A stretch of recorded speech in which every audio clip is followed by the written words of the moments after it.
Twenty news में आपका स्वागत है। आज हम मोती नगर विधानसभा के लोकप्रिय समाजसेवी आम आदमी पार्टी के संदीप भारद्वाज से क्षेत्रीय मुद्दों पर सीधी बात करें। संदीप सर, खबर कंट्रोल न्यूज़ में आपका स्वागत है।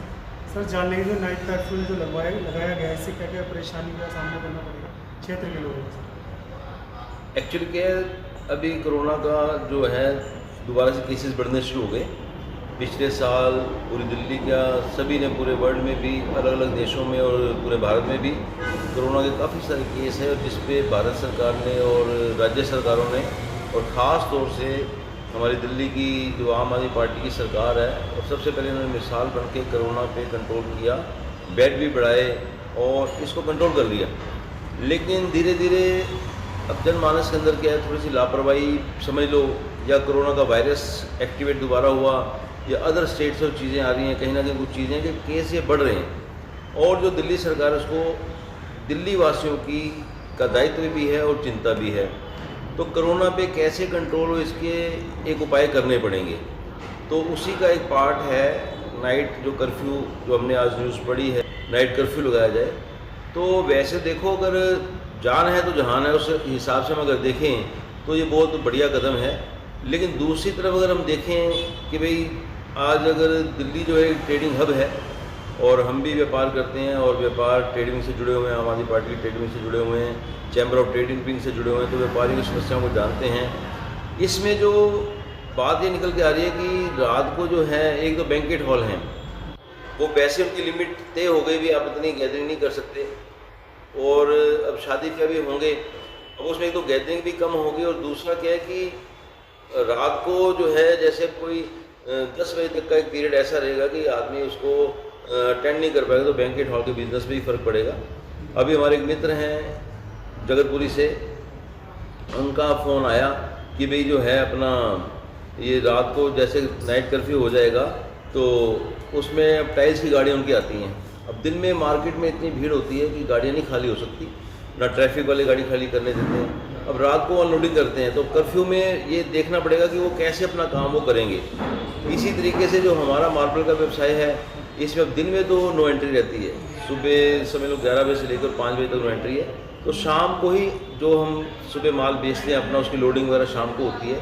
अब शाम को गाड़ी कर्फ्यू में कैसे जाएगी गंतव्य तक, वो देखना पड़ेगा। और अभी मैं पीछे गया था खारी बावली की, और मेन जो बड़े बाज़ार हैं उनमें दिन में तो पैर रखने की जगह नहीं होती। व्यापारी आते हैं, अपना सौदा करके चले जाते हैं, और माल के जितने ट्रांसपोर्ट में माल जाता है वो शाम को जाता है, वो रात को जाता है। तो इसमें हम जो है यही विचार कर रहे थे, हमारे ब्रजेश गोयल हैं, हमारे आप ट्रेडिंग के संयोजक हैं, चैम्बर ऑफ ट्रेडिंग के वो अध्यक्ष हैं, और सुभाष खंडेलवाल जी भी हैं। तो हम उनसे बात करेंगे कि भाई एक तो ये पता लग जाएगा कि कर्फ्यू का क्या प्रोसीजर रहेगा, किस किस तरीके से ये होगा। एक तो ये गैदरिंग, भी आप जो है गैदरिंग नहीं कर सकते, कहीं बाज़ारों को कहीं एक टाइमिंग सेट होगी। और दूसरा, सरकार को इस पर भी ध्यान देना पड़ेगा कि कर्फ्यू भी हो, कोरोना भी रुके। हम नहीं कहते कर्फ्यू में पूरी छूट हो जाए, भाई कुछ चीज़ें सख्त करनी पड़ेंगी। पूरे दिन के कर्फ्यू से तो नाइट कर्फ्यू मैं कहता हूँ फिर भी ठीक है, लेकिन उसमें जो ये समस्याएं हैं, इन पे ज़रूर हम सरकार का ध्यान आकर्षित करेंगे कि इन चीज़ों में थोड़ा सा विचार करके, ताकि काम भी चले और एक टाइमिंग भी सेट हो जाए, चाहे वो 10 बजे की बजाय रात को, चाहे वो 8 बजे हो जाए। लेकिन उसमें हम बाज़ार बंद कर दें और सड़क पे मूवमेंट बंद कर दें। लेकिन जैसे बैंकेट हॉल में शादी ब्याह का अगर कोई चीज़ है, तो वो एक आदमी उस चीज़ को कर सके। और व्यापार में अगर कोई चीज़ें हैं, जैसे फैक्ट्री है, एक फैक्ट्री अगर अपना प्रोडक्शन करती है, रात को ओवर टाइम भी लगाती है, तो उसको वो काम करने दिया जाए, लोडिंग अनलोडिंग करने दी जाए, ट्रकों की आवाजाही जो ज़रूरी चीज़ें हैं, उन सेवाओं को इस कर्फ्यू के दायरे में ना लाया जाए। तो ये हम सरकार से मांग करेंगे। तो यही अभी विचार बन रहा है। वो जो भी होगा, ब्रजेश गोयल जी हैं और सुभाष खंडेलवाल जी, उन तक बात हम रखेंगे। और जो भी प्रॉब्लम्स है, क्योंकि हमारी सरकार एक ऐसे दिल्ली में आम आदमी पार्टी की सरकार की जो भी जनता से जुड़ी हुई चीज़ें होती हैं, उस पर वो जरूर विचार करती है, उसका समाधान भी करती है। सर वार्ड की बात कर लेते हैं, वार्ड में सफाई व्यवस्था कैसी है सर?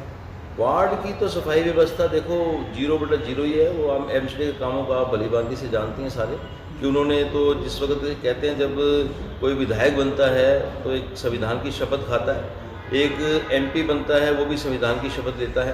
तो निगम पार्षद भी जो ये पीछे बने हैं बीजेपी के खास तौर से, इन्होंने भी संविधान की एक शपथ ली है, एमसीडी की शपथ ली है इन्होंने कि हम काम नहीं करेंगे। तो अपनी शपथ भी अडिग है और ये टस से मस होने वाले नहीं हैं। कूड़े के ढेर लगे हों चाहे खत्तों के अंदर, चाहे वो सफाई करनी हो, अगर साप्ताहिक बाज़ार भी लगते हैं तो सुबह भी ढेर वहाँ पड़े रहते हैं। और वहाँ पे चाहे वो समस्याएं गलियों में कुत्तों की हों, चाहे वो पार्कों में, अभी एनजीटी का आदेश है कि पार्कों के अंदर जो है पानी बंद कर दिया कि आप बोरिंग वाटर नहीं इस्तेमाल कर सकते, और इसकी व्यवस्था आपको टैंकर से करनी पड़ेगी। हर चीज़ में 0/0 है, और यहाँ नर्क बना दिया। और पहाड़ आप कूड़े के देख रहे हो, इस कूड़े के पहाड़ों में से ही आप देखो, ये बड़ा पहाड़ जो होता है ना, इसका कूड़े का पहाड़ अगर समझ लो वो 100 है, तो उसमें से भी ये 2% और 3% के हिसाब से पहाड़ों के हिसाब से धन एकत्रित जरूर इन्होंने कर लिया होगा। और वो कैसे स्कीम लेके नहीं, कूड़े के पहाड़ भी वो हो जाए, तो दिल्ली को कूड़े के अंबार में इन्होंने तब्दील कर दिया हुआ। और इन्होंने एक कसम खा ली थी पहले, हम लोग नहीं समझ रहे, जनता सारी चीज़ें समझ रही है, और बुरा हाल है एमसीडी का 0। सर जान लेंगे, क्षेत्र की जनता बदलाव चाहती है, अगर पार्टी आपको मौका दे 2022 में नगर निगम चुनाव लड़ने के लिए, तो आपकी इच्छा रहेगी इस बार?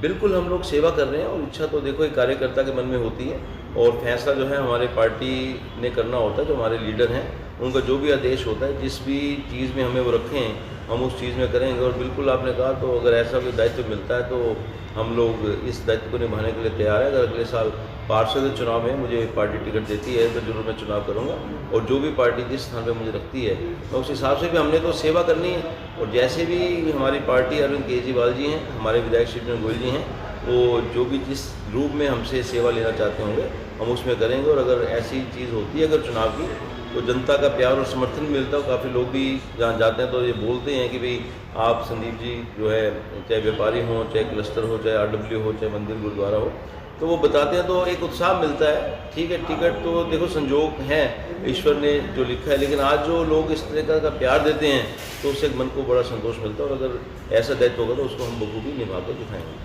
सर दिल्ली में उपचुनाव हुए, जिसमें 5 में से 4 सीट पर आम आदमी पार्टी की जीत भी हुई, इसका श्रेय आप किसे देंगे? दिल्ली के अंदर जो सब कुछ फ्री है, इसका?